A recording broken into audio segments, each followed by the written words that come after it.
What's up, guys? We're going to go over all the secrets, hidden bosses, and hidden items that are off the beaten path in Chapter 4. I've already done this for Chapters 1 through 3, so if you want to check those out, I will leave those down in the description below because they cover everything. So, with that being said, let's go ahead and jump into the very first thing that you potentially missed in Chapter 4. So the Celestial Nonary Pill is going to be an item that raises your stamina by a ton. However, there are 4 towers you need to get to in order to rip off small tags on them that will lead you to this reward. So the first one is going to be located in the middle hollow within the webbed hollow. Go ahead and follow the route here I'm showing you at the screen, backtrack from the shrine, go up the stairs, and if you continue through the giant egg sacs, you're going to locate the area in which you need to get to.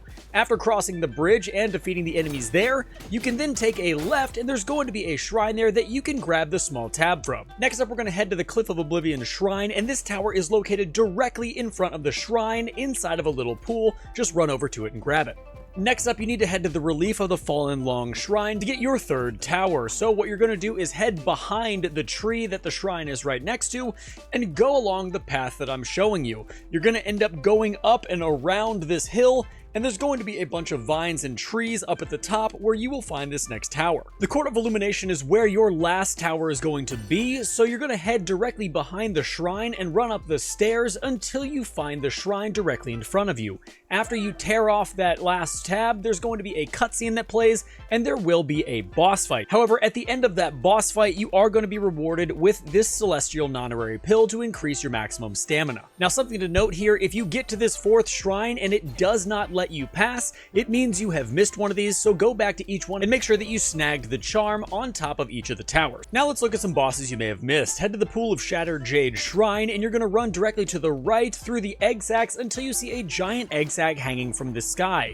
Go ahead and start hitting that, and that's going to prompt a boss fight after it's destroyed. This will only be the first phase of the boss fight, and this boss fight is going to lead you into the secret area in Chapter 4 after you complete all phases of this boss fight scattered around Chapter 4. Now, after you defeat him, he is going to run away from you, and the next place you're going to find him is going to be from the Court of Illumination Shrine. What you're going to do is leave that shrine, go back out the door you came in, and you're going to follow this route that I'm showing you up a ton of stone stairs, and every single time you see a tree in front of you, you're going to take a left. You're eventually going to come to a point where you get to go down a giant hill into a massive open area where we've been conditioned to believe that boss fights are going to be located, and yes, this boss fight is going to take place there. Something to note though, if you don't kill him in his first location, he will not spawn here, so make sure you go back and get him the first time you find him. However, after he is defeated, you can look to the left and you're going to have a prompt against a wall.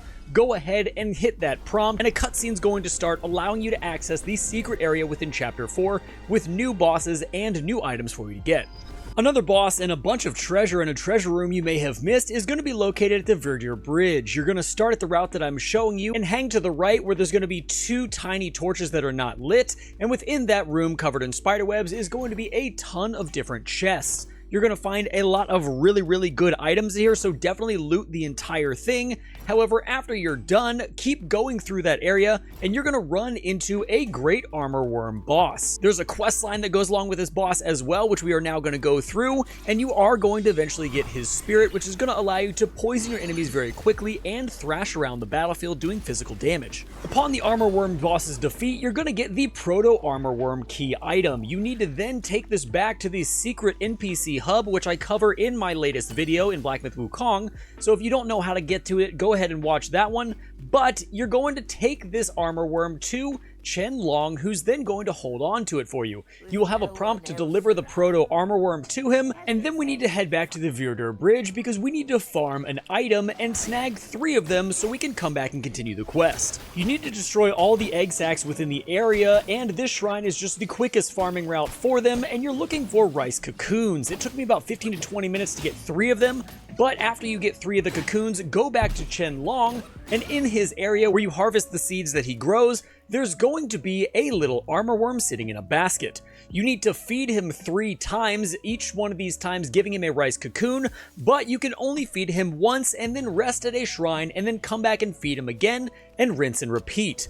By the time you fed him 3 times, you can rest at the shrine, come back, and you will attain his spirit, which should be sitting exactly where he was. Next up, in the lower hollow, there is a frog boss, which you wouldn't think would be very important. However, he is going to drop an item for you that is incredibly important for crafting a really great item that you need. So from the shrine, you're going to go ahead and follow the route that I'm showing you, paying attention to what's on your left. Eventually, you're going to come to a light crack in the wall that you need to crawl through, continue through the area, going up the stairs, and you'll find a place where you can meditate to get yourself a few free sparks. After you're done meditating, come back down the stairs, and on your right will be a small hole in the wall that you can run through, and in that area is going to be the frog you need to fight. He's not incredibly difficult at all, but after you kill him, you're going to get a few items, one of which is going to be the Buddha's left hand. Once you have both of these hands, you can go back to the Zodiac Village and talk to the Zen monkey. You can then use the left and right hand of Buddha as well as some will in order to buy one of the best gourds in the entire game. You will come across the right hand of Buddha naturally, which is why I'm not covering it here in this video. Next up, you're going to head to the temple entrance in the secret area of chapter 4, and we're going to go fight Commander Beetle. Go ahead and follow the very short route I'm showing you here on screen until you come to a courtyard with a bunch of men doing kung fu or some type of martial art. There's also going to be a boss among these guys. Go ahead and just kill everybody.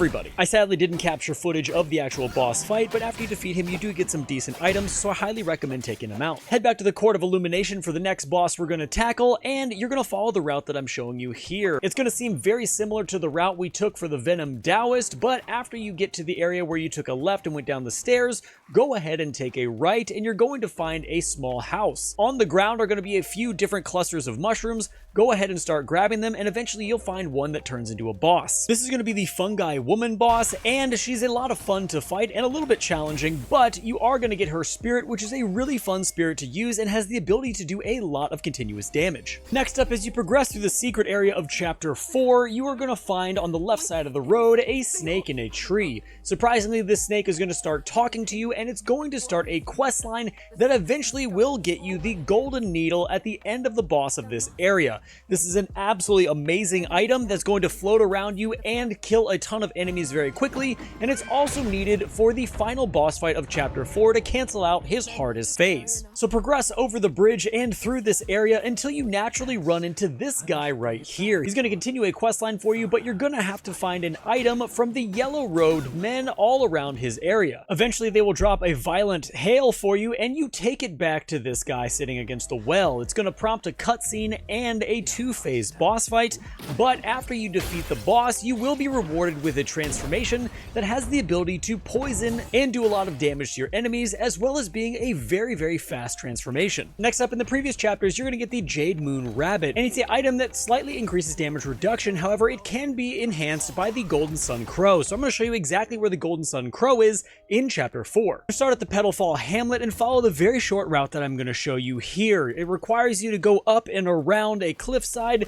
go over the top of a pagoda, and then at the top of the cliff is going to be a large chest. All you need to do is walk up to that chest and grab this item, and then you will be able to equip both of these items together. The reason you want to do this is because it's going to boost both your attack and your defense up a considerable amount, to where I had +5 defense as well as +3 attack. And lastly, when you're at the Relief of the Fallen Long Shrine, you're going to start to hear somebody talking. It could be a little bit hard to pinpoint where they're at. However, if you follow this route up the stairs here, on the right side is going to be Yellow Long underneath the pagoda. He's part of the very long and intricate quest line of going through and killing all the long bosses in order to get to him, and then after you kill him, you can craft one of the best staves in the game. As I mentioned previous in chapters 1, 2, and 3 videos, you will go through the bosses that you need to kill before you get to him, and after you kill him, you'll get the materials you need to make this staff. And guys, that is going to be it for the majority of the really great and off the beaten path secrets and hidden bosses that you need to find in chapter 4. Per usual, if any of you have anything that I missed in this video, definitely leave it down in the comments below to help out the community.